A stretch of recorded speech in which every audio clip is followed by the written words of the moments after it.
All right, so today I'm going to be doing a video, actually a few different videos, kind of some rehashes of some old videos that I've done. Today's video is going to be on logging for the most part, probably be split into three parts. One's going to be cutting the trees down, how to do it safely, cutting the trees down for lumber, I should say. Second part of that video is probably going to be how to prepare your log to go on your sawmill, so cutting it to length and bucking and all that. And then the third part is going to be loading your log onto your trailer. Now, if you watched a couple of my previous videos, you know that I've been working on a project for my 34-foot trailer to load the logs on with a winch. So that'll be the third video, and I'll show you that. But I'll go ahead now and start off with cutting the tree down. You can tell I'm already a little dirty. I managed to leave the camera on the way up here, so it was dead. Had to recharge it. I cut 2 trees down already and bucked them and already worked up a sweat. So kind of what I had last time, I'll go over the gear that you need. Right now, most of it's down by the tree that I just got done cutting, but you're going to need a chainsaw. In this case, I'm running a 288 XP Husqvarna. It's a really good saw. I haven't had any problems with it, except for every once in a while, and you're going to have this with any saw. Remember to change or clean out your air filter, because it'll get dirty no matter what with sawdust, and it'll get plugged up, and it'll just start to sound like your saw is not getting any fuel, when in reality it's not getting any air. Right now I'm actually running a special chain. I forget who I ordered that from. I think it's Oregon, it should say on there. Yeah, this is an Oregon chain. I specially ordered it and I made it myself. I think I got 100 foot of chain. Punched out the rivets and put new rivets in. That's about where you want to run your saw for tension. So yeah, this is a really good chain. Super happy with it. It actually has so much bite that this 88cc saw sometimes has trouble making it spin. So recommend that if you have a big enough saw, look into it. I think it's called a rip blade or something like that. So I'm going to go ahead and walk over to the tree I'm going to be falling. It's probably about a 22-inch diameter. That's kind of what I'm going for today.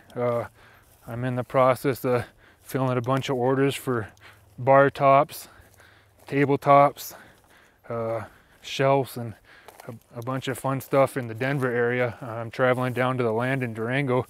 Put an ad up. A bunch of people wanted some of my pine kills, so I was out of big trees, so I had to come get some more trees.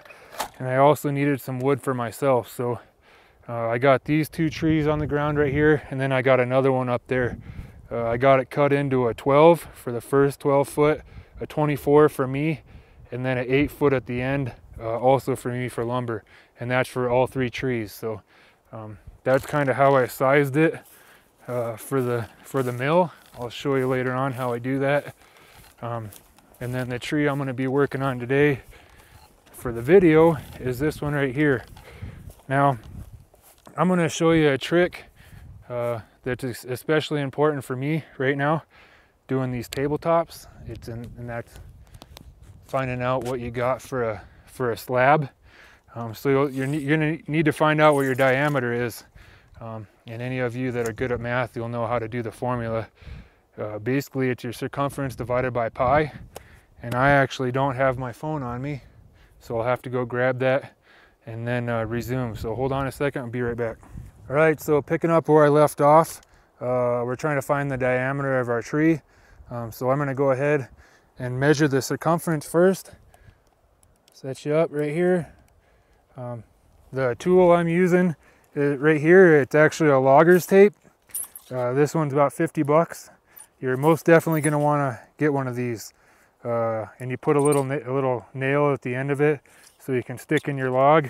So I'm looking for 22, like I said earlier, 22-inch diameter. So what I'm going to do is stick my hook in, walk it around, and I got it's 5'8" circumference. All right, so what we do after that is take our cell phone here, or any calculator for that matter that can divide by pi, and there's a couple ways we can do it. You can either convert it to inches or just do an estimate. So 5.5 foot and a half, or 5 foot and a half a foot. So 5.5 divided by pi equals 1.7. So that's in feet. So 1.7 times 12.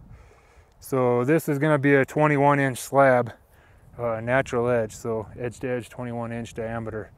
So it's a pretty good tree. Those two that I already have on the ground, actually the three that I already have on the ground, are a little bit bigger than that. They're 23, 24. And I got an absolute massive one back here that I was gonna fall for the video, but I kind of want to save it for another day because it's a really nice tree. So these are for slabs. I want to use that one for the house. So what I'm gonna do from here is kind of explain some more of the process and the equipment you're gonna need.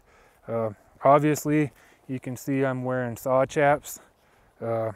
If you don't want to lose your leg, probably a good idea to have this, especially for me right now. I'm in the middle of nowhere, you can see, and I'm by myself. So if I put a chainsaw through my leg, I'm probably going to bleed out and die. Even though I have a cell phone, I'd still probably bleed out and die. So good idea to have saw chaps on. I also have a falling axe. I'm not sure what this is technically called. I always call it a falling axe because that's pretty much what it's used for. This one right here, I bought at auction for $5 because I broke my other one that I bought at auction for $5. I really like this style because at the end here, you have a really nice grip to keep it from sliding out of your hand when you're swinging it. So you swing it like this to put your wedges in. So that's the next piece, is going to be your wedges. These used to be made out of iron, and anymore they're all made out of plastic. It's a good idea to use plastic because then it won't affect your saw blade. So that's kind of what I have going on right now for the equipment. And I'm gonna, well, I should say safety equipment too. I always wear my earmuffs, and I always wear glasses when I cut, when I'm running the saw, because you will get sawdust in your eye. So from here, I'm going to go ahead and get into this tree and then kind of show you the process of how to get the tree on the ground. Some branches just fell out of the tree that I cut earlier. So that's one thing you got to be aware of, is what they call widowmakers. And those are big branches that can potentially fall out of the tree and kill you. So anytime you're working with a hazard tree, and these are considered hazard trees because they've been dead for a while, you really want to keep an eye out for branches, especially when it falls and stuff like that. So it's a really good idea to stay on top of the ball. So I'm gonna go ahead and stop the video here and then resume cutting the tree here in a little bit.